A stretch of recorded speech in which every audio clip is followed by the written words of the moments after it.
The Red Valley. Warning: this story is not intended for children. It contains gore, violence, and other mature themes. Suggested age range, 14 and up. A red sunrise. Old Hansen leaned back in his rocker, his whiskers twitching. He knew from his long-abandoned days as a sailor that meant the winds would be high.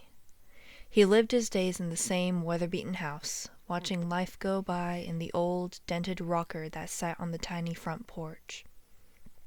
His own appearances matched that of his favorite seat, once a handsome, strapping buck that spent his days in hard labor on the seas, now left to slowly wither away into a shadow of what he once had been.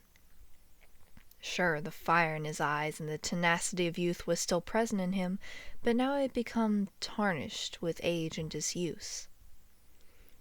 As he looked out over his humble piece of land, he pondered his own story, from all the days that he had spent in childish play, to now, where he sat, a bent old buck who rarely saw rabbits on a regular basis, and was slow of tongue, yet quick of temper.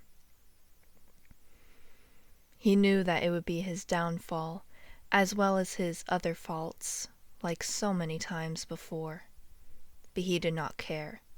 He met his failures with the same quiet dignity that he met each day, as the one with the red sunrise this morning. Hansen shifted his gaze back to the brilliant sky. He had heard rumors before, during his days upon the seas, about how the red sun at dawn was a sign of trouble. The very sky would be in a rage about their existence and pull every ploy possible to bring them misfortune. In the midst of the frightening storms that would come of it, one would almost believe the tales to be true. Now, stretching forward in his rocker to get onto his feet, Hansen snorted and ground his teeth. "Baseless superstition," he grumbled inwardly. He chose to not believe such foolishness, as worrying over signs in the sky filled no one's belly, he said.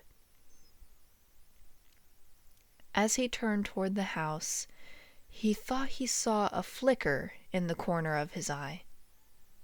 He couldn't say what, but it almost appeared to be gray. He turned his head slowly to identify the object, but saw nothing out of the ordinary. He shrugged it off as his failing eyesight and pushed open the tattered wooden door of his home.